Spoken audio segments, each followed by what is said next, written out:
स्वागत है आप लोगों का फ्लूइड के दूसरे लेक्चर में। L2 fluid. पिछले क्लास में हम लोग बर्नौलीज प्रिंसिपल का एप्लीकेशन देख रहे थे। दो एप्लीकेशन को तो मैंने लिखवा दिया था, एक एटॉमाइजर का एप्लीकेशन और दूसरा हम लोग लिखे थे, पीछे पन्ना पलट के देखिए आप लोग। पहला लिखे थे हम लोग किसका, लिफ्टिंग ऑफ एरोप्लेन का। दूसरा किसका लिखे थे, एटॉमाइजर का। तीसरा और चौथा मैंने समझाया था लेकिन एक्सप्लेन नहीं किया था, ठीक है। सीम बॉलिंग, सीम बॉलिंग यही था ना, sorry seam bowling, swing bowling, swing bowling. तो आप लोग एनसीईआरटी से लिख के लाए कुछ लोग क्या? मैंने कहा था एनसीईआरटी से लिख के लाने, नहीं लिखे, कोई बात नहीं, हम बोल रहे लिखिए। स्विंग बॉलिंग में लिखिए, the concept of swing bowling is used by fast bowler.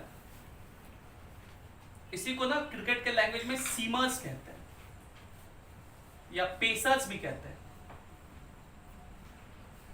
Pacers is used by fast bowler, bracket में seamers oblique pacers, when ball is used for some overs, ये नया नया बॉलिंग में नहीं होता है, किसमें होता है, कुछ ओवर के बाद।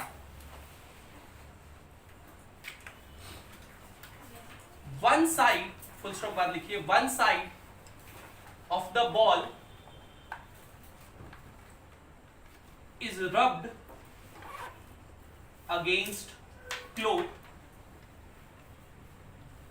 against cloth to make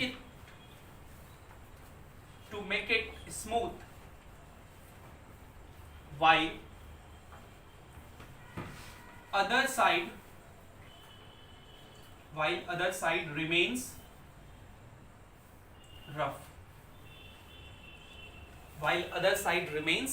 rough, full stop. When it is thrown by bowler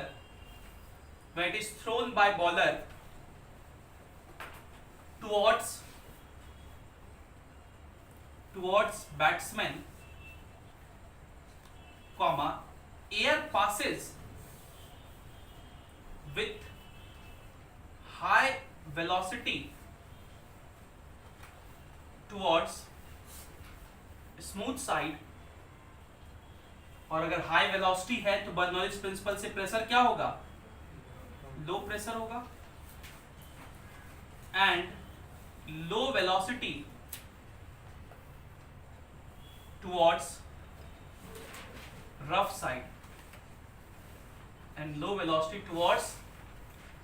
side, bracket पे अगर वहां रफ साइड है तो प्रेशर क्या होगा, ज्यादा होगा।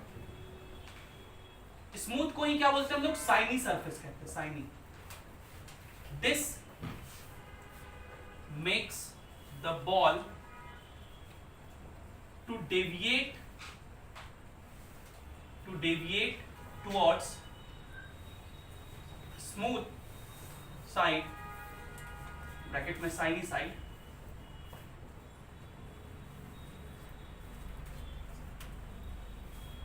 on reaching to batsman।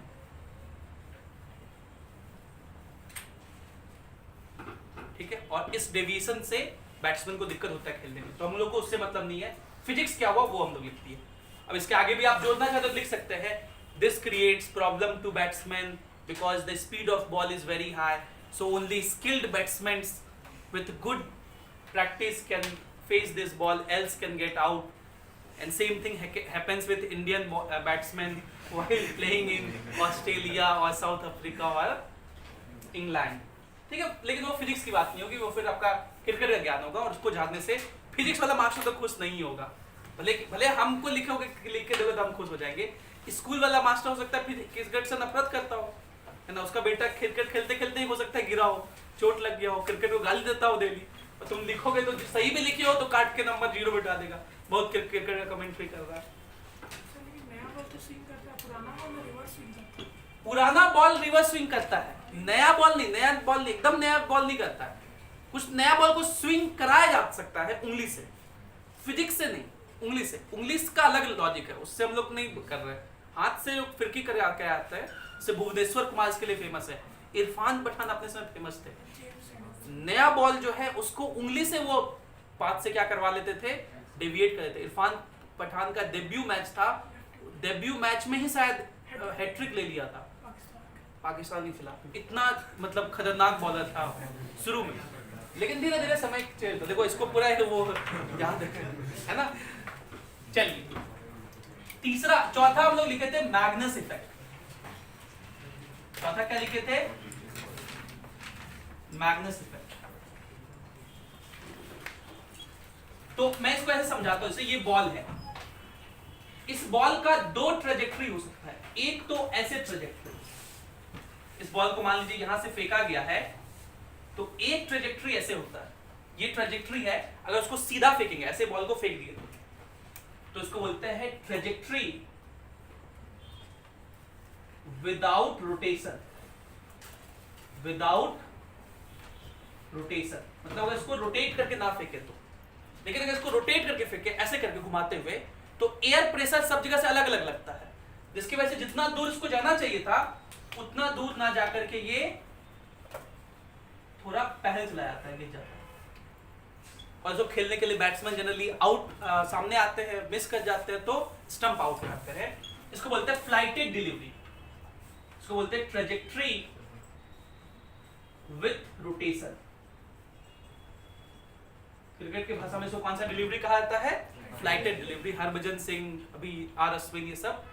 अब कल तो अक्षर पटेल फेमस हो गया है ना, इतना इतना विकेट लेकर के, तो वो सब फेमस है इसके लिए, ट्रेजेक्टरी विथ रोटेशन के लिए। ये दोनों अलग अलग होता है, ये भी बर्नौलिस प्रिंसिपल की कहानी होता है।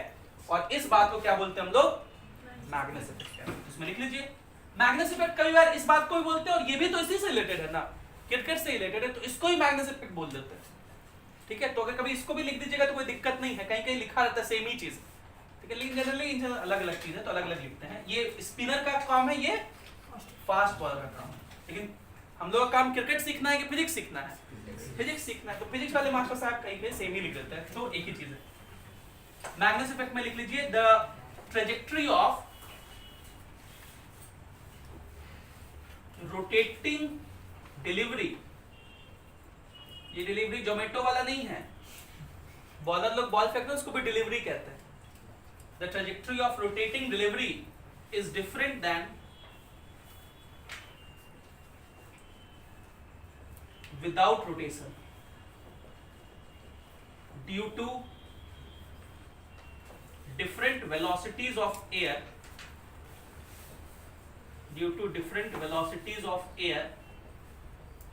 across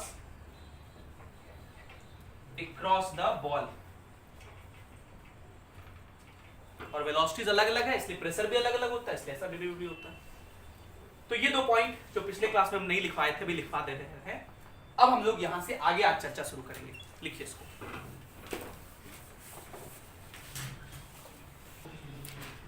पांचवा एप्लीकेशन जो हम लोग पढ़ने जा रहे हैं, बर्नौलिस प्रिंसिपल का एप्लीकेशन बहुत है। ठीक है, अगर मैं लिखना शुरू करूं तो खाली बर्नौलिस प्रिंसिपल ही चलते रहेगा, लेकिन हम लोग सब एप्लीकेशन पढ़ने लगेंगे तो बहुत वो लग जाए, खास करके ऐसे थ्योरी वाले। दो इंपॉर्टेंट हम लोग डिस्कस कर लेते हैं जो हमारे कॉम्पिटिटिव एग्जाम के लिए बहुत इंपॉर्टेंस रखते हैं। एक का नाम है टॉर्सिलीज लॉ। तो पांचवा हेडिंग डालिए, velocity of efflux and Torricelli's law. Velocity of efflux and Torricelli's law. इस पे खूब सवाल पूछे जाते हैं, बहुत बार पूछा गया है, जेई मेंस में तो पिछले साल के पेपर में भी बहुत मिला है। तो ये टॉपिक अच्छे समझ लीजिए, इस पे सवाल खूब पूछे जाते हैं। वेलोसिटी ऑफ इफ्लक्स की चर्चा मैंने पिछले क्लास में की थी, वो बॉटल वाला जो होल किए थे तो पानी निकल रहा था ना। आज आपको समझ में आया कि वो क्यों हो रहा था। देखिए, इमेजिन कीजिए कि ये एक कंटेनर है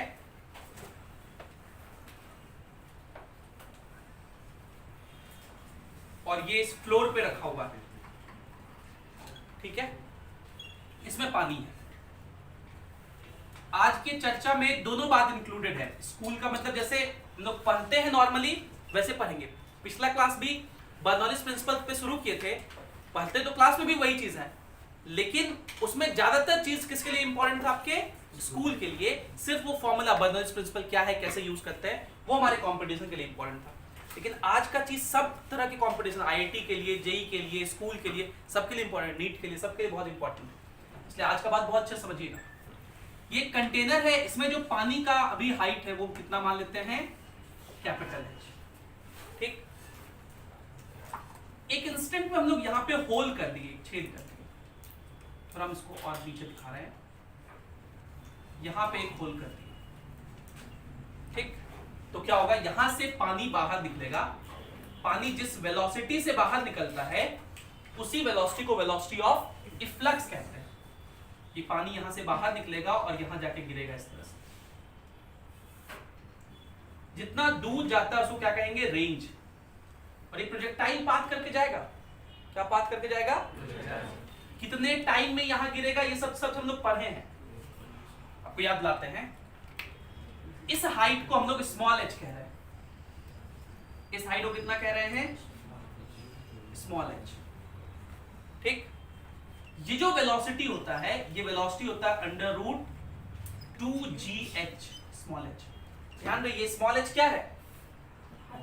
इसके ऊपर का हाइट, ऊपर का हाइट, नीचे का नहीं। इसी वेलोसिटी क्या बोलते हैं? Velocity of efflux. Velocity of efflux.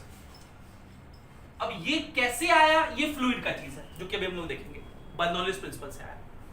लेकिन इसके बाद का जो बात है वो काइनेमेटिक्स का चीज है। अब हम लोग पढ़े हैं कि अगर कोई टावर हो, अब आपको याद दिलाए, अगर कोई टावर हो और उससे किसी पार्टिकल को हॉरिजॉन्टली v वेलोसिटी से फेंक दे, तो ये प्रोजेक्टाइल का एक स्पेशल केस डिस्कस किए थे हम लोग। ये ऐसे आके यहां गिरेगा, कितने टाइम में गिरेगा? तो उसका फॉर्मूला होता था अंडर रूट 2 ये वाला हाइट बाय g। ये वाला हाइट मतलब ये वाला हाइट। इस हाइट को कितना कहोगे? कैपिटल H माइनस, तो ये capital H minus small h है, तो 2 इंटू ये वाला हाइट बाय g।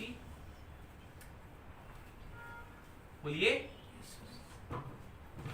तो ये टाइम वही हो गया। तो ये टाइम कितना हो गया? Under root 2h minus h by g। और ये क्या है? रेंज। ये रेंज कितना होगा? रेंज तो हॉरिजॉन्टल डायरेक्शन में होता है ना, और हॉरिजॉन्टल वेलोसिटी तो कांस्टेंट होता है। तो रेंज होता है velocity into time, v into t। तो r कितना हो जाएगा? वेलोसिटी हो गया under root 2gh into under root 2h minus h by g। अब देखिए रूट दोनों में है ना जी, तो g से g कट गया, तो r का क्या फॉर्मूला हो जाएगा? Under root 4 into small h into capital H minus small h। 4 into ऊपर से हाइट इंटू नीचे से हाइट। ये किसका फॉर्मूला है? रेंज। ये फॉर्मूला याद रखना, ठीक है। अब इस रेंज से रिलेटेड दो महत्वपूर्ण बात है। कितनी बातें? दो महत्वपूर्ण बातें। पहला बात यह है कि ये जो रेंज है ये मैक्सिमम कब होगा? निकालने का तरीका बहुत आसान, इसको डिफरेंशिएट कर लीजिए। देखिए इसमें वेरिएबल क्या है? Small h। कैपिटल H तो टोटल हाइट है, स्मॉल h क्या है? वेरिएबल। स्मॉल h क्या है? टॉप से होल का लेंथ। तो ये होल तो कहीं भी कर सकते हैं, वो हमारी मर्जी है। तो स्मॉल h वेरिएबल है, कहां होल करें, h का, स्मॉल h का क्या वैल्यू हो कि वो रेंज मैक्सिमम हो। तो देखिए रेंज कितना है यहाँ पे? r इज इक्वल्स टू कितना है? Under root 4 into small h into h minus h। ठीक है, ये रूट को इधर भेज दो, स्क्वायर हो जाएगा। r square is equals to 4 hh minus h square. ठीक है, अब कोई भी चीज मैक्सिमम या मिनिमम कब होता है? जब उसका डिफरेंशिएशन जीरो हो। मतलब तो कहेंगे for R to be maximum, for R to be maximum, dr by dh should be 0. इसका डिफरेंशिएशन, R का डिफरेंशिएशन किसके रेस्पेक्ट में? वेरिएबल के रेस्पेक्ट में. इसमें वेरिएबल क्या है? स्मॉल h, उसके रेस्पेक्ट में. अब डिफरेंशिएट कीजिए. R स्क्वायर का डिफरेंशिएशन कितना होगा? 2R into dr by dh. 2R तो तब होता है जब R के रेस्पेक्ट में करते हैं. या हम लोग किसके रेस्पेक्ट में कर रहे हैं? h के रेस्पेक्ट में. इसलिए 4 तो कांस्टेंट ऐसे रहा, कैपिटल H कांस्टेंट है ऐसे रह गया, स्मॉल h का डिफरेंशिएशन 1, h के रेस्पेक्ट में ही कर रहे हैं तो 1 माइनस h स्क्वायर का 2h, क्योंकि h के रेस्पेक्ट में कर रहे हैं इसलिए यही रह गया. और dr by dh क्या होना चाहिए? 0. ये टर्म 0 हो गया. इस 4 को इधर भेजिए तो 0/4 4 हो गया. 0 होता है 0/4, तो 2h is equals to capital H, therefore small h is equals to कितना हो जाएगा? अब आपको ये डेरिवेशन समझ में आया हो ना आया हो, ये तो मैथ्स का चीज है, ये बात तो समझ में आना चाहिए. इंजीनियरिंग वालों को तो डेरिवेशन भी समझ में आना चाहिए. नीट वालों के लिए मैं खास करके बोल रहा हूं कि आपको सिर्फ ये याद रखना है कि रेंज मैक्सिमम कब होता है? जब हाइट कहां पे करें? बीच में करें. बीच में होल करेंगे तो मैक्सिमम रेंज होगा. मैक्सिमम रेंज होगा. अब ये मैक्सिमम रेंज कितना होगा? दूसरा पॉइंट हम लोग यहां सीख लेंगे. ये रेंज मैक्सिमम कितना होगा? ये R मैक्स का वैल्यू कितना होगा? तो रेंज का फॉर्मूला क्या है? √4 इनटू स्मॉल h का वैल्यू लोग कितना निकाल लिए?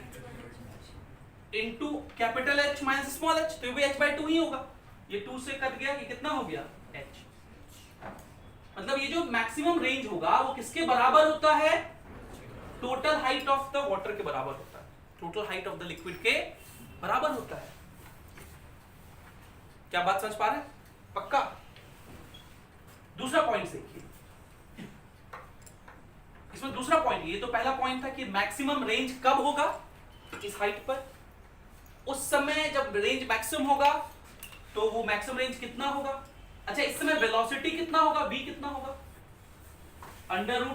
√2g कैपिटल H/2, तो 2 कट जाएगा. वेलोसिटी कितना होगा? √gh. ठीक है. दूसरा पॉइंट ये है कि ये होल तो कर दिए भाई, ये होल कर दिए तो पानी तो बाहर निकल रहा है, इतना टाइम लग रहा है, इतना वेलोसिटी लग रहा है. हम कह रहे हैं कि हम 2 होल कर रहे हैं. कितना होल कर रहे हैं? कहां कहां 2 होल करें कि जो दोनों पानी निकले वो एक ही जगह पहुंचे, मतलब दोनों का रेंज सेम हो.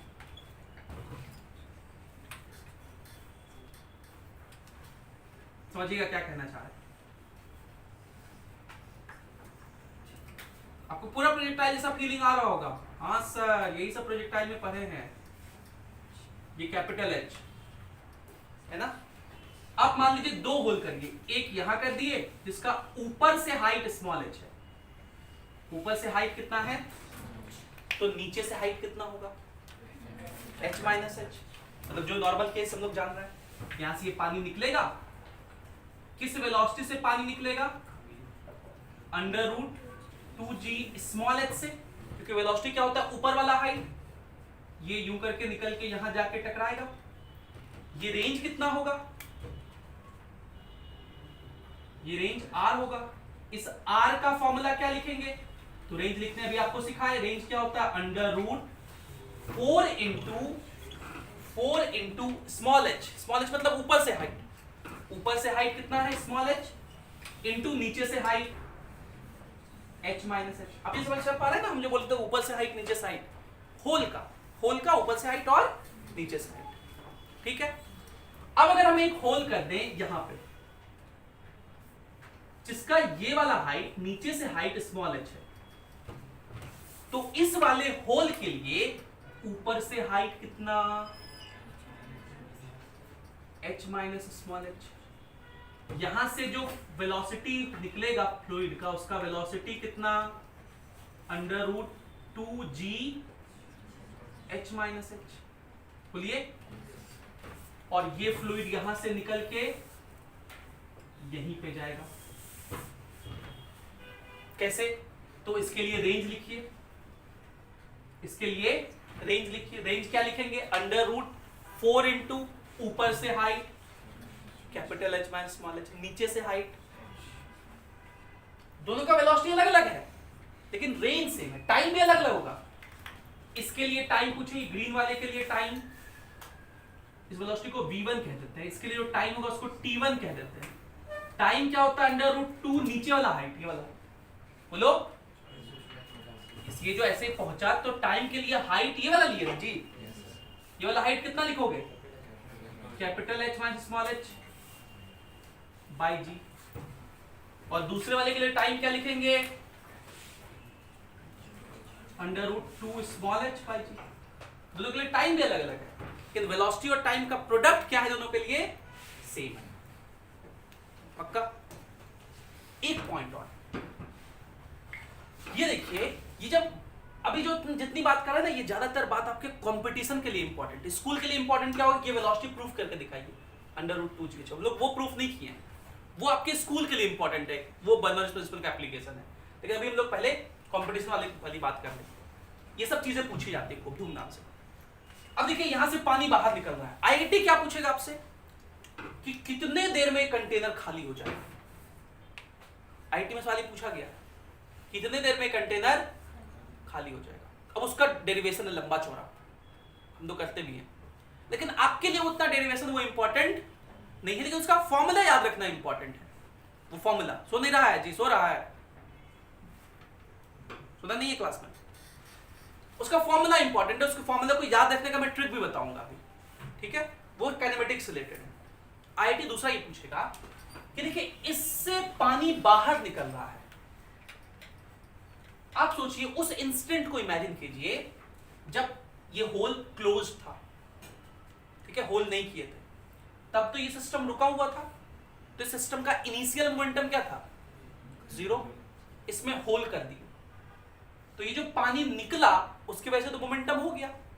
जो पानी निकला, मोमेंटम को भी कंजर्व रहना है सिस्टम का, उसकी वजह से ये जो बकेट है वो इधर रिक्वाइल करेगा, इधर की तरफ इस बकेट पे फोर्स रहेगा। वो फोर्स कितना हो? ये फोर्स निकालना रॉकेट प्रपल्सन के कॉन्सेप्ट जैसा है। आप लोग पढ़े हैं तो बढ़िया बात है, नहीं पढ़े हैं तो कोई बात नहीं। अभी बस याद रखिए, इस पर जो पीछे की तरफ फोर्स लगता है उस फोर्स का फॉर्मूला होता है ये V इंटू dm/dt। फोर्स का क्या फॉर्मूला होता है? V into dm/dt। हालांकि ये आपको याद होगा, लॉज ऑफ मोशन जब आप पढ़े हैं, लॉज ऑफ मोशन तो पढ़े हैं ना, लॉज ऑफ मोशन आप याद करिए, तो वहां मैं आपको बताता था कि फोर्स इज इक्वल्स टू होता है मास इनटू एक्सेलरेशन, और उसका प्रूफ बताया था। फोर्स कैसे डिराइव हुआ था? F is equals to dp/dt। क्या लिख के दिखाऊं? F is equals to dp/dt, rate of change of linear momentum होता है। फिर मैंने कहा था कि देखिए P इज इक्वल्स टू क्या होता है? mv, mass into velocity. और वहां पे मैंने कहा था कि दो केसेस हो सकते हैं, अगर मास कांस्टेंट रहा तभी वो बाहर आएगा और तब dv/dt को a लिखते हैं। लेकिन यहां मास कांस्टेंट है क्या? इसको बोलते हैं सिस्टम विद वेरिएबल मास। पानी तो निकल रहा है, तो मास कांस्टेंट नहीं है, v कांस्टेंट है। v बाहर निकाल लीजिए, क्या बचेगा? dm/dt। ये सेम फॉर्मूला रॉकेट प्रोपल्सन में भी यूज होता है, F is equals to V dm/dt, ये फॉर्मूला होता है। इसे dm/dt को हम लोग मास फ्लो रेट कहते हैं। क्या बोलते हैं? मास के फ्लो होने का रेट। और कौन सा मास के फ्लो होने का रेट? ये वाला मास के। तो ये जो होल होगा इसका कुछ क्रॉस सेक्शनल एरिया होगा, उसको हम लोग S कह दे रहे हैं। S क्या है? इस होल का क्रॉस सेक्शनल एरिया। आपको मास फ्लो रेट पिछले क्लास से याद आना चाहिए। मैंने आपको मास फ्लो रेट पूरा निकाल के दिखाया था, वो था मास निकाल के दिखाया था, वो था area into velocity into dt into rho. भूल गए आप लोग? कोई बात नहीं, याद करिए। इसका एरिया है S, बोलिए dt टाइम में ये कितना लेंथ चलेगा? v dt। तो एरिया इनटू लेंथ वॉल्यूम हो गया, इनटू डेंसिटी मास हो गया। मास फ्लो रेट मतलब इसमें टाइम से डिवाइड भी करना है तो dt से डिवाइड कर दीजिए, तो dt dt कट जाएगा, कितना हो जाएगा? रो vs। आगे से ये याद रखिएगा, a rho v, a rho v कहते हैं। मास फ्लो रेट को क्या बोलते हैं? a rho v, area into rho into velocity. तो ये जो फोर्स है, इस फोर्स का फॉर्मूला वेरी इंपॉर्टेंट, ये बहुत इंपॉर्टेंट है। यूरोडोफ में इसके ऊपर सवाल है, हम लोग जब एडवांस सीरीज करते हैं ना तो वहां पे इसके ऊपर सवाल कराते हैं हम बहुत, ठीक है। वो यूरोडोफ वाला 2-3 सवाल है इसके ऊपर, बहुत इंपॉर्टेंट जो सवाल है। ये फोर्स कितना है, वेलोसिटी कितना हो गया √2gh, ये अभी v लेने दीजिए, और ये dm/dt कितना हो गया ρvs, तो ये फोर्स कितना हो गया ρsv², तो ये फोर्स हो गया ρs, और v² कितना है 2gh, तो 2gh ये इस फोर्स का फॉर्मूला होता है जो इस पानी के निकलने की वजह से लगता है। ये क्या है, force due to efflux, force due to efflux. Efflux word का मतलब होता है कोई चीज निकलना, तो इसके वजह से ये फोर्स लगता है। क्या मेरी बात समझ पा रहे हैं? अब इस सवाल को ऐसे पूछते हैं, ये कंटेनर रुका हुआ है, ये कंटेनर क्या है, रुका हुआ है। इसका मतलब ये जो फोर्स लग रहा होगा, इसको यहां पर लगने वाला फ्रिक्शन क्या कर दे रहा होगा, बैलेंस कर दे रहा होगा। अगर ये कंटेनर रुका हुआ है तो इधर लगने वाला फ्रिक्शन बैलेंस कर दे रहा होगा। वो फ्रिक्शन कितने के बराबर होगा, इतने के बराबर होगा। तो कल को हो सकता है फ्रिक्शन पूछ दे आपसे। देख रहे हैं चीजें कितनी लिंक हो रही है। और इसलिए मैंने क्या कहा था, फ्लूइड को हम लोग क्या कहते हैं, फ्लूइड मैकेनिक्स के नाम से जानते हैं, क्योंकि इसमें सारी बातें मैकेनिक्स की यूज होती है। ये वाला चर्चा कंपटीशन के लिए हमारे लिए बहुत महत्वपूर्ण था। पहले इसको लिखिए, फिर हम लोग वो कितने टाइम में खाली होता है उसका चर्चा करेंगे, और फिर सबसे आखिरी में मैं उसको डिराइव करके दिखाऊंगा। और वो जो डेरिवेशन है ना, इस वेलोसिटी को वेलोसिटी ऑफ फ्लक्स कहते हैं, और उस डेरिवेशन को किसने किया था, तो इसी बात को हम लोग क्या कहते हैं, टॉर्सलीज लॉ। टॉर्सली का लॉ का मतलब कि वेलोसिटी ऑफ फ्लक्स कितना होता है, √2gh होता है। इस v को वेलोसिटी ऑफ फ्लक्स कहते हैं, और इस v का फॉर्मूला √2gh होता है। इसको टॉर्सलीज लॉ कहते हैं। इसका डेरिवेशन टॉर्सली नामक साइंटिस्ट ने किया था। वो डेरिवेशन लोग करेंगे, लेकिन अभी उस डेरिवेशन के बाद का बात कर रहे हैं हम लोग, कि उससे और क्या क्या सवाल बनते हैं, उनका चर्चा हम लोग कर रहे हैं। कितनी बातें क्लियर है? इसको लिखिए, फिर हम लोग वो चर्चा करेंगे कि कितने देर में खाली होगा।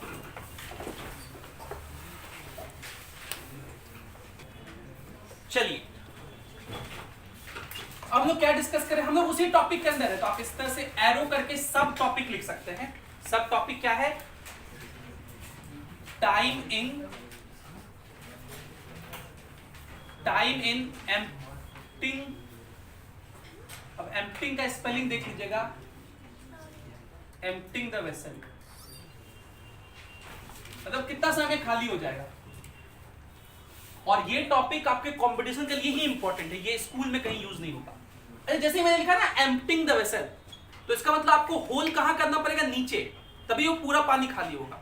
अगर कुछ हाइट पर करेंगे तो पानी वहीं तक आके खाली होगा, निकलेगा, उसके नीचे का पानी तो नहीं गिर पाएगा। तो क्योंकि हमें क्या करना है, एम्प्टिंग करना है, पूरा खाली करना है, तो इसलिए देखिए हम लोग क्या करेंगे, जो होल क्रिएट करेंगे वो यहां करेंगे, सबसे लोएस्ट पॉइंट पर। ये पानी, और ये जो बर्तन है, ये जो कंटेनर है, इसका जो क्रॉस सेक्शनल एरिया है वो A है। What is capital A? Cross sectional area of bucket, या जो भी कंटेनर। और इसका जो क्रॉस सेक्शनल एरिया होता है उसको हम लोग किससे लिखते हैं, S से। ये स्टैंडर्ड नोटेशंस है, cross sectional area of hole. Hole के लिए एक वर्ड चलता है नॉच, इसी के लिए फ्लूइड में वर्ड क्या चलता है, नॉच, NOTCH। तो कहीं नॉच लिखा हुआ वर्ड सुने तो डरना नहीं है। मैं जान के ये सब वर्ड यूज कर देता हूँ, इंजीनियरिंग के टर्म्स हैं ये सब, कहीं कभी कभी क्वेश्चन में मिल जाता है तो बच्चे डर जाते हैं उससे। ये जो कंटेनर है, इसका जो टोटल हाइट है उसको हम लोग कैपिटल H से लिखते हैं। इनिशियली यहां से जो पानी निकलेगा, उस पानी का इनिशियल स्पीड, यहां मैं क्या लिख रहा हूं, इनिशियल स्पीड। और आप समझ रहे हो कि मैं इनिशियल स्पीड क्यों लिख रहा हूं, वो कितना होगा, √2g इसके ऊपर का हाइट। अब ये इनिशियल स्पीड क्यों लिखे हैं, क्योंकि ये स्पीड क्या कांस्टेंट रहेगा, हर समय क्या पानी इसी स्पीड से बाहर निकलेगा? नहीं, जैसे जैसे पानी निकलते जाएगा ये वाला हाइट घटते जाएगा और फिर ये पानी का स्पीड भी घटते जाएगा। समझ रहे हैं मेरी बात? अब एक तरीका तो अपना वही है कि कोई चीज घटेगा तो एलिमेंट लीजिए, इंटीग्रेट करिए, आंसर निकालिए, और वही मेन तरीका तो वही होता है। लेकिन मैंने आपसे कहा है कि हर चैप्टर में कुछ एक चीजें होती है जो कुछ टीचर का इवॉल्व कॉन्सेप्ट होता है। Through out the journey of teaching he used to evolve some things for better or easier understanding of the students। आपको जल्दी समझ में आ जाए, ज्यादा मेहनत ना करना पड़े उसको समझने के लिए, वो चीजें टीचर्स इवॉल्व करते हैं। और इसके लिए जो मैंने ट्रिक इवॉल्व किया है वो ये है। तरीका क्या है? बेसिक वो यही इंटीग्रेशन। अब मुझसे कहेंगे सर इंटीग्रेट करके दिखाइए, तो मैं किसी लेक्चर में दिखा दूंगा। आज वो मोहिनी आई थी, बोली सर वो जो टेपर्ड रॉड वाला था ना पाई बी, वो आज दिखाइए ड्राइव करके। लेक्चर में कहीं नहीं दिखाया, अभी तक रिकॉर्ड नहीं हुआ तो वो लेक्चर, तो उसको पूरा ड्राइव करके दिखा दिया। ऐसा कोई बात नहीं, लेकिन वो डेरिवेशन काम का नहीं है। काम का क्या है? कितने समय में वो निकलेगा वो ध्यान में रहे। सवाल तो वही पूछा जाएगा। तो ये कितने समय में निकलता है, देखिए इसको निकालने का जो तरीका है ये आपको भी याद हो जाएगा 1 मिनट के अंदर। 1 मिनट भी नहीं, 1 सेकंड के अंदर। अगर मैं सवाल पूछूं कि एक टावर है जिसका हाइट कैपिटल H है और उससे किसी पार्टिकल को गिरा दिया जाए तो कितने समय में वो जमीन पे पहुंचता है?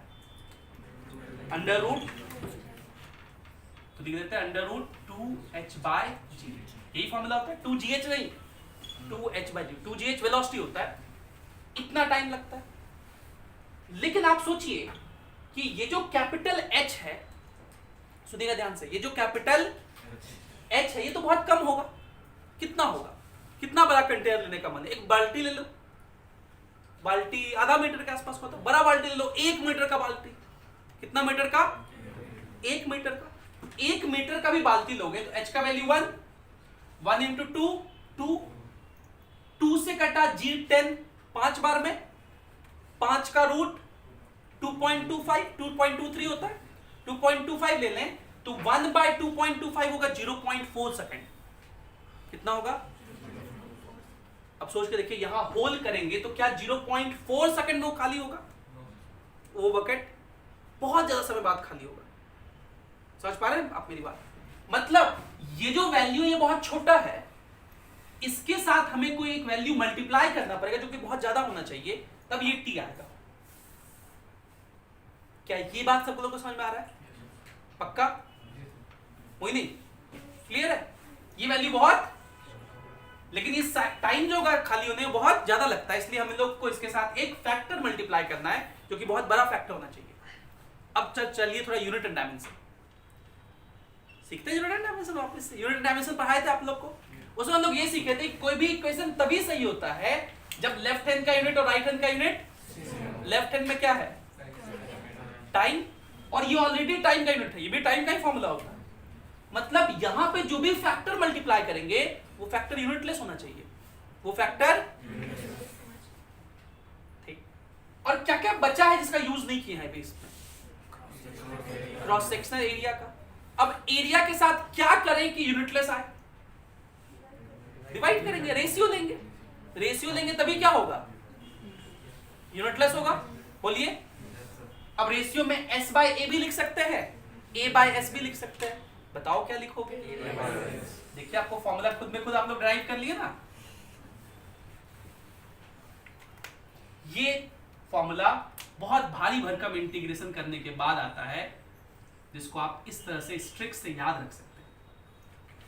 ठीक है? तो इसमें एक बात और है, एरिया जो A है वो बहुत ज्यादा होता है S से। ठीक है? A बहुत ज्यादा होता है S से। क्या बात क्लियर है? पक्का? अच्छे से याद रहेगा ये फॉर्मूला आप लोग को? अच्छा, मैंने ये कह दिया कि ये ट्रिक है, मतलब ये अब सबके लिए वैलिड होगा। अब अगर मैं सवाल पूछूं कि बताइए, जैसे आईटी ने एक बार सवाल पूछा था, इसको हम लोग क्या कहेंगे? ये टाइम है, time for liquid level to change from H to 0। हम लोग किसकी बात कर रहे हैं? लिक्विड लेवल की। Level of liquid, level of liquid यहां से कैलकुलेट करते हैं। तो शुरू में लेवल ऑफ लिक्विड कितना था? H, और वो लेवल कितना हो गया? 0 हो गया। उसमें जो समय लगा वो ये लगा, आईआईटी ने सवाल पूछा था ऐसा कि देखिए ये वाला तो है ही, अब बताइए यहां से h/2 आने में जो समय लगेगा वो कितना होगा। मतलब आपसे टाइम क्या पूछ रहा है, find time taken for liquid level to change from h to h/2। मतलब आपसे क्या समय पूछा जा रहा है, देखिए इनिशियली सिचुएशन ये था, यहां आपने होल कर दिया, इनिशियली पानी था ऐसे, ये लेवल h था, कुछ देर बाद अब लेवल कितना हो गया,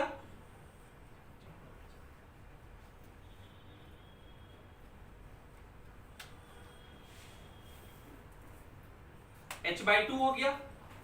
तो ये वाला समय बताइए कितना होगा। आपसे क्या समय पूछा जा रहा है, ये वाला समय। ये जो समय का फॉर्मूला मैंने बताया, ये खाली होने का समय है, याद रखिएगा, ये कंटेनर के खाली होने का समय है। अब यहां पे कॉमन सेंस चाहिए होता है। इस सवाल को सॉल्व करने के लिए आप में कॉमन सेंस बस होना चाहिए, फिजिक्स का ज्ञान नहीं चाहिए उसके लिए, किसका ज्ञान चाहिए, कॉमन सेंस। और कॉमन सेंस क्या कहेंगे हम लोग कि ठीक है हमें ये समय निकालना है, हम लोग ये निकाल लेते हैं कि यहां से खाली होने में कितना समय लगेगा। लाइट चला गया, तो एक वीडियो पॉज कर लेते हैं। अब देखिए हमें क्या करना है, हमें यहां से यहां तक का टाइम निकालना है। हम लोग यहां से यहां तक का टाइम निकालने के लिए क्या करेंगे, हम लोग यहां से यहां तक का टाइम निकालेंगे, क्योंकि हमें यह पता है कि खाली होने में कितना समय लगता है। तो इस केस में तो खाली ही हो रहा है, तो बताइए इस केस का टाइम कितना होगा। इस केस का टाइम का फॉर्मूला हम लोग जानते हैं, इसको हम लोग T' कह दे रहे हैं। ये कितना होगा, A/S under root 2 into height, जहां से वो गिर रहा है, तो ये वाला हाइट कितना है, तो हाइट की जगह खाली h/2 लिख दे इंटू जी। ये वाला फॉर्मूला यूज कर लिए, 2 कट जाएगा, तो T' का वैल्यू कितना हो जाएगा, A/S अंडर रूट h/g। ये वाला टाइम इसका हो गया। और हम लोग को ये भी पता है कि यहां से यहां तक आने का समय क्या होता है, ये वाला A/S अंडर रूट 2h/g। अब ये वाला समय निकाल दो, बहुत आसान। बताइए ये वाला समय कितना होगा, ये वाला समय माइनस ये वाला समय, मैच करने आप लोग को आता है। देखिए A/S दोनों में है, रूट h/g भी दोनों में है, तो A/S under root h/g common, यहां बच जाएगा √2 और यहां बच जाएगा -1, और ये हम लोग का आंसर होता है उस क्वेश्चन का। हद तो तब हो गई जब आईआईटी ने अगले साल पूछा कि अच्छा ये तो तुम लोग निकाल लिए थे, अब बताओ इस टाइम और इस टाइम का रेशियो कितना होगा। इस टाइम को हम लोग कहते हैं T1, क्या कह लेते हैं, तो T1 और T का रेशियो कितना होगा बताइए, बता सकते हैं आप लोग।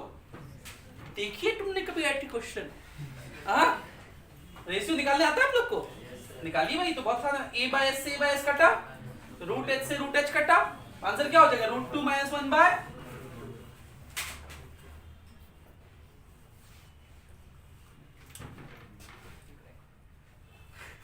भी खत्म नहीं हुआ था। मेंस ने एक बार क्या पूछा, अच्छा देखो यहां से यहां तक आने का टाइम ये है, यहां से यहां तक आने का टाइम ये है, इन दोनों का रेशियो क्या होगा। तो बताइए T1 बाय T' का रेशियो, दिस बाय दिस, तो A/S रूट h/g कट जाएगा, √2 - 1 1 है ना। अब सेम सवाल कल को ऐसा पूछा सकता है कि देखिए भाई h से 2h/3 लेवल तक आने का समय बताइए, तो बता देंगे आप लोग। 2h/3 से हम लोग 0 तक का निकाल लेंगे, और ये वाला तो टाइम पता ही है दोनों को। कल को सवाल ऐसा ही पूछा सकता है कि h से 2h/3 तक आने का जो समय है उसको T1 कहिए। 2h/3 से h/3 तक आने का जो समय है उसको t2 कहिए, h/3 से जो 0 होने का समय उसको t3 कहिए। बताइए इसका रेशियो कितना होगा? तो बताइए आप लोग, इसको लिखिए और इसके नीचे किधर सवाल लिखिए। पहले आप लिखिए फिर हम लोग सवाल लिखेंगे। अच्छा, आप चाहे ना तो ये वाला जो टाइम है इसको t1 लिखा कीजिए और ये वाला जो टाइम इसको t' मत लिखा कीजिए, t2 लिखा कीजिए सेकंड बार का, तो आपको ध्यान में रहेगा। और टोटल टाइम को t, तो t1/t2 ये जो है t1/t2 ये होता है और ये t1/t है। अब ये वाला सवाल करना है। ये एक ही कंटेनर है, 3 स्टेप में अब हो रहा है। h से पहले कितना हुआ 2h/3, इस खाली होने में समय लगा t1, इससे ये खाली होने में h/3 होने में t2 समय लगा, h/3 से 0 होने में t3 समय लगा। आपको तीनों इंडिविजुअली बताना है और तीनों का रेशियो बताना है। Find t1:t2:t3। और मैं कह दूं ये जो चीज है ना, ये t1/t2 कितना आया था, √2 - 1:1। ये भी एक कोरिलेशन है। इसका आंसर मैं डायरेक्ट बोल के बता सकता हूं कितना आएगा। पूछो कितना आएगा? √3 - √2 √2 - 1 -1। सॉरी, मतलब -1 नहीं, √1। यही चीज रिपीट होता है। इससे अगला वाला क्या होगा, √3 - √2। उसके बाद अगर 4 बार में करते तो कितना होता, √4 - √3 √3 - √2 √2 - 1:1। ये चीज रिजेंबल करता है। अगर आप काइनेमेटिक्स का एक सवाल याद करें, एक टावर है, उस टावर से एक बॉल को गिरा दिया गया है, सक्सेसिव 1 मीटर को ट्रेवल करने में कितना समय लगेगा? तो पहले 1 मीटर के लिए आप निकालेंगे s = ut + half ut 0, s लेंगे 1, t निकाल लेंगे। अगला 1 मीटर के लिए आप क्या करेंगे, फिर से पूरे 2 मीटर का समय निकालेंगे, फिर उसको माइनस करेंगे। अगले 1 सेकंड के लिए, अगले 1 मीटर के लिए फिर से 3 मीटर का निकालेंगे, उसमें 2 मीटर का टाइम। वहां भी रेशियो देखेंगे ना, बिल्कुल ऐसा ही चलेगा, ऐसा ही रूल वहां भी चलता है। निकालिए सब लोग, इसको निकालिए जल्दी से।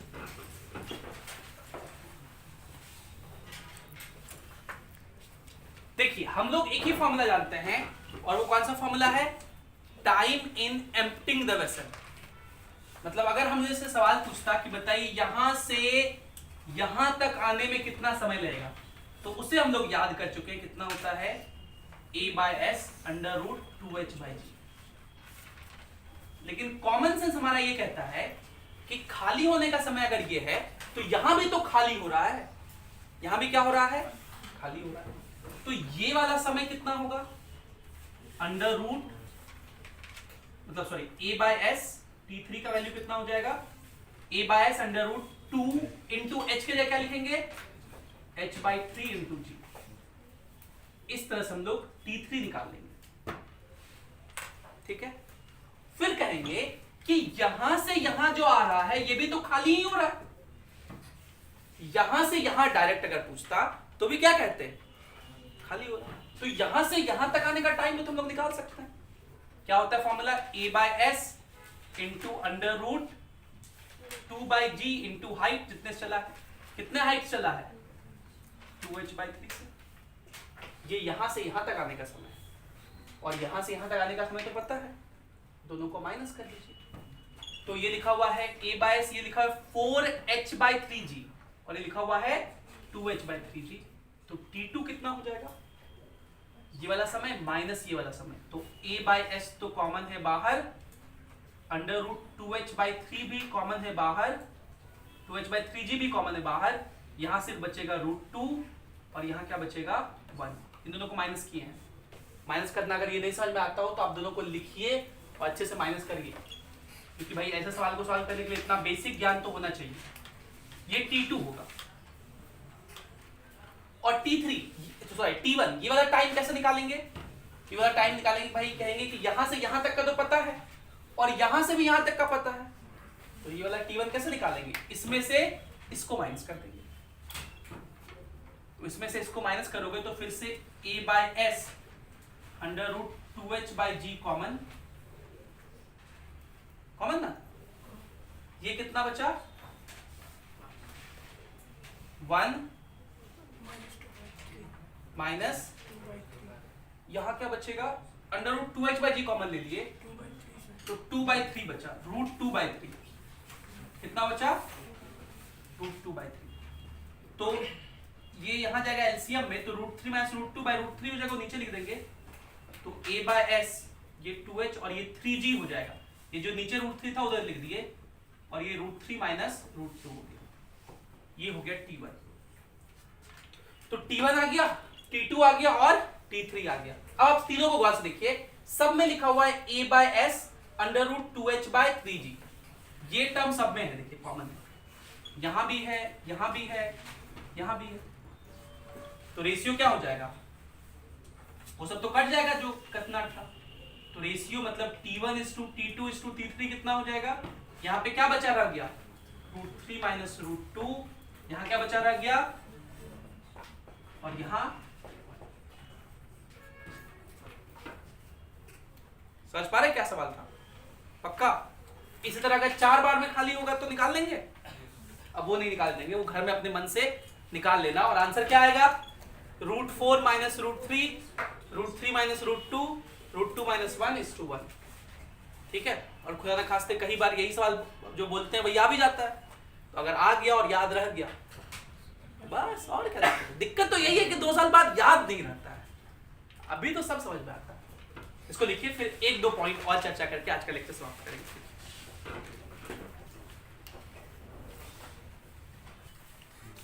तो अभी इसमें ये बचा हुआ है, अभी हम लोग रूट 2gh प्रूफ नहीं किए हैं, हम लोग क्या पढ़ रहे हैं, बर्नौलीज प्रिंसिपल का एप्लीकेशन। और आज मेरा मन भी नहीं कर रहा है कि हम वो प्रूफ करके दिखाएं, अगली क्लास से प्रूफ करेंगे, 1-2 और एप्लीकेशन वेंचुरी मीटर भी जब पढ़ाएंगे तो वो एक ही साथ चलेगा। आज तो इसी पे चर्चा करने का मन कर रहा है बहुत। हम लोग पिछले क्लास में ना एक और चीज पढ़े थे, आपको वो चीज ध्यान रखना था, इक्वेशन ऑफ कॉन्टिन्यूटी। और कई बार सवाल उस पर भी डायरेक्ट पूछे आते हैं, जैसे एक सवाल जो आईआईटी ने पूछा था, बहुत फेमस था 2004 में, ये आईआईटी 2004 का सवाल है अगर मैं सही रिकॉल कर पा रहा हूं। उसने कहा कि देखिए ये एक सिरिंज है, सिरिंज आप तो जानते हैं ना, सिरिंज कहें पिचकारी कहें एक ही चीज है, और होली आने वाला है भाई, तो फिर से होली कब है, पिछली क्लास में तो किए थे होली कब है,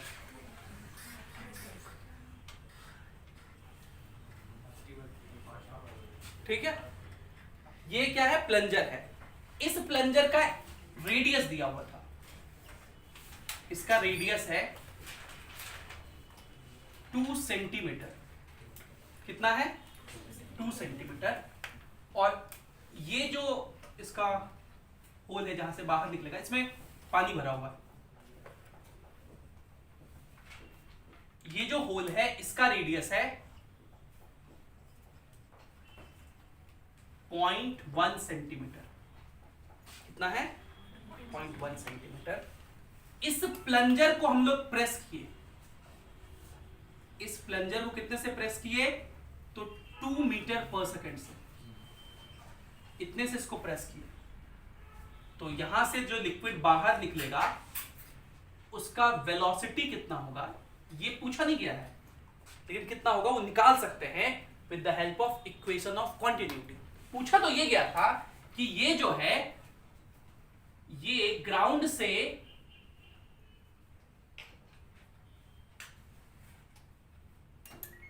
अरे यार ये जो है ये ग्राउंड से कितना दूर ऊपर है, 20 मीटर, कितना दूर ऊपर है 20 मीटर। अगर ये ऊपर है तो यहां से जो पानी निकलेगा वो कैसा पाथ करेगा, तो यहां जाके गिरेगा।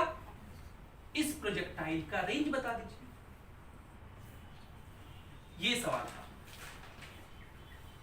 अब क्या ये सवाल देख के आपको डर लग रहा होगा, डर लग रहा है, डरना नहीं है। अगर मैं यहां का वेलोसिटी बता दूं तब डर लग रहा है क्या, तब तो बिल्कुल नहीं लगेगा। और यहां का वेलोसिटी तो निकालना है हमें, यहां का जो वेलोसिटी उसको v1 लिख देते हैं, और यहां का जो एरिया होगा E1 वो हम लोग निकाल सकते हैं। एरिया कैसे निकालेंगे, हम लोग सॉल्यूशन पार्ट पे आ गए हैं, पाई आर स्क्वायर। एरिया कितना होगा, मतलब पाई इंटू 2 का स्क्वायर। हम लोग चेंज नहीं किए यूनिट, क्योंकि हो सकता है कट जाए। यहां चलिए, यहां का वेलोसिटी जो v है इसको मैं v2 कह देता हूं, और यहां का एरिया क्या लिखेंगे, a2 पाई इंटू 0.1 का स्क्वायर, और ये भी सेंटीमीटर में, ये भी सेंटीमीटर में, तो क्या ही दिक्कत है। और इक्वेशन ऑफ कॉन्टिन्यूटी क्या कहता है, इक्वेशन ऑफ कॉन्टिन्यूटी आप लोग भूले नहीं, इसलिए सवाल हम करा रहे हैं। क्या कहता है, a1 b1 is equals to a2 b2। a1 भी नो, पाई इंटू 4 लिख देते हैं, एंड b1 कितना है 2। a2 भी नो, पाई इंटू 0.01, 0.1 का स्क्वायर 0.01 इंटू v2 जो कि v है, इसका वैल्यू निकालना है, तो नहीं निकाल लेंगे, ये पाई पाई कटा, v का वैल्यू कितना आ जाएगा 0.1, ये 0.01 पर 100 नीचे, तो वो 100 इधर आके मल्टीप्लाई हो जाएगा, तो 800 मीटर पर सेकेंड। अच्छा, मैंने डेटा अपने मन से लिया है, हो सकता है आईआईटी का डेटा थोड़ा बहुत इधर उधर हो, लेकिन कॉन्सेप्ट यही था। मतलब डेटा में रेडियस का ये वैल्यू अलग हो सकता है, ये वैल्यू अलग हो सकता है, ये हाइट अलग हो सकता है, ये टाइम ऑफ, हाँ बोलिए। वेलोसिटी 2 मीटर लिए और रेडियस 2 सेंटीमीटर लिए, तो उसका यूनिट सेम रहेगा। अरे भाई, वेलोसिटी एरिया का जो यूनिट यहाँ है वही यहाँ है, तो कट गया ना गया। वेलोसिटी यहाँ मीटर पर सेकंड में लेंगे तो यहाँ मीटर पर सेकंड में आएगा। अब आपको क्या निकालना है, टाइम, ये कितने टाइम में गिरेगा, तो अभी तो बताइए प्रोजेक्टाइल कितने टाइम में गिरता है, √2h/g, और वो h कौन सा हाइट होता है, ये ऊपर वाला, इसके ऊपर का हाइट देंगे, कितना हाइट गिरेगा जी, वो वेलोसिटी में होता था, ये कौन सा हाइट होता है, नीचे वाला। टाइम निकालने के लिए नीचे वाला हाइट, वेलोसिटी निकालने के लिए ऊपर वाला हाइट, और रेंज निकालने के लिए दोनों हाइट, नीचे वाला नहीं, दोनों हाइट। फॉर्मूला क्या था, √4 इंटू ऊपर का हाइट इंटू, वो यहां नहीं लगेगा, यहां तो रेंज निकालेंगे डायरेक्ट, वो तो जब कंटेनर से निकल रहा था तब होल किए थे तब। ये टाइम कितना होगा, √2h/g, 2 इंटू ये हाइट कितना है 20, ये कटा 2 सेकंड, ये रेंज कितना हो जाएगा, रेंज होता है v इंटू टी, v है 800 गुना 2, कितना हो जाएगा 1600 metre per second. Equation of quantity, अच्छा sorry 1600 metre. Equation of continuity पर ही चलते चलते एक सवाल और कर लें। कभी कभी सवाल ऐसा भी पूछा जाता है, देखिए ये एक पाइप है और ये पाइप आगे चल के 2 भाग में बट गया है,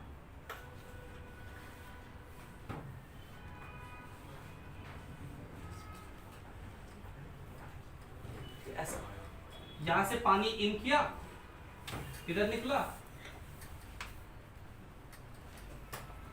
ऐसे इन किया, इधर निकल गया कुछ। तो जो यहां इन कर रहा है उसका वेलोसिटी दिया हुआ है 5 मीटर पर सेकेंड, उसको v कह लेते हैं। क्या कह लेते हैं, v। v का वैल्यू कितना दिया हुआ है 5 मीटर पर सेकेंड, और यहां जो एरिया है, ये एरिया दिया हुआ है a, 2 सेंटीमीटर स्क्वायर, कितना है 2 सेंटीमीटर स्क्वायर। यहां का जो एरिया है a1, ये है 0.4 सेंटीमीटर स्क्वायर, और यहां से जो पानी निकल रहा है v1, वो दे दिया है 2 मीटर पर सेकेंड। अगर यहां का एरिया a2 ये है 1 सेंटीमीटर स्क्वायर, तो यहां से जो पानी निकलेगा v2, वो कितना होगा, ऐसा सवाल पूछा सकता है। तो आप इस सवाल को ऐसे सवाल करेंगे, कितना पानी इन कर रहा है, तो पानी इन कहां से कर रहा है, यहां से, तो जब इन कर रहा है तो एरिया इंटू वेलोसिटी, एवी को हम लोग एक और नाम से जानते हैं। अब अगर नाम याद करो तो हम लोग मास क्या लिखे थे, area into velocity into time into density, ये था मास, अभी लिखे थे, फिर से आप लोग को लिख के दिखाना पड़ेगा। Area into velocity into time, ये हो गया length, length into area, volume into density, क्या था मास। dt को इधर भेज दो, तो मास बाय dt को बोलते हैं मास फ्लो रेट, क्या बोलते हैं, ये सब लिख लीजिएगा अच्छे से, a rho v फॉर्मूला होता है। और अगर हम लोग मास होता है, मास क्या होता है, volume into density, volume into, तो डेंसिटी को छोड़ दीजिए तो बाकी A इंटू V को क्या कहेंगे, volume flow rate, volume flow rate, या इसी का दूसरा नाम होता है डिस्चार्ज। इसी का दूसरा नाम क्या होता है, या इसी को वॉल्यूमेट्रिक फ्लो भी कहते हैं, जिसका यूनिट होगा मीटर क्यूब पर सेकंड। मतलब पर सेकंड कितना फ्लो कर रहा है फ्लूइड, उसको डिस्चार्ज कहते हैं। ए क्या है, एरिया, और वी क्या है, वेलोसिटी। वॉल्यूम मत लिख देना, वेलोसिटी, इसको बोलते हैं डिस्चार्ज। तो इक्वेशन ऑफ कॉन्टिन्यूटी में तो एवी ही आता था, उसको डिस्चार्ज कहते हैं। इसको ऐसे भी कह सकते हैं, जितना डिस्चार्ज मतलब जितना वॉल्यूम इन किया पर सेकंड उतना ही बाहर निकलेगा। तो इन कितना कर रहा है, ए इंटू वी, बोलो, और निकल कितना रहा है यहां से, A1 V1, और यहां से भी निकलेगा तो प्लस, अब सब वैल्यू पता नहीं, लिख देंगे, सब यूनिट सेम ही है, centimetre square centimetre square centimetre square, unit का टेंशन नहीं लेना, सब मीटर पर सेकंड। तो 2 इंटू 5 कितना हो गया, 10, A1 V1 ये कितना हो जाएगा 0.8, V2 इंटू 1 तो V2 0.8 में जाके माइनस हो जाएगा तो 9 point metre per second. Clear है? तो इस तरह के सवाल भी पूछे आपको। तो आज हम लोगों ने कॉम्पिटिटिव पॉइंट ऑफ व्यू से अपने टॉपिक को पढ़ा। अब अगले क्लास में इसी टॉपिक को वापस से करेंगे, जो प्रूफ है √2gh। यहां पे आप लिख लीजिएगा proof of v is equals to √2gh।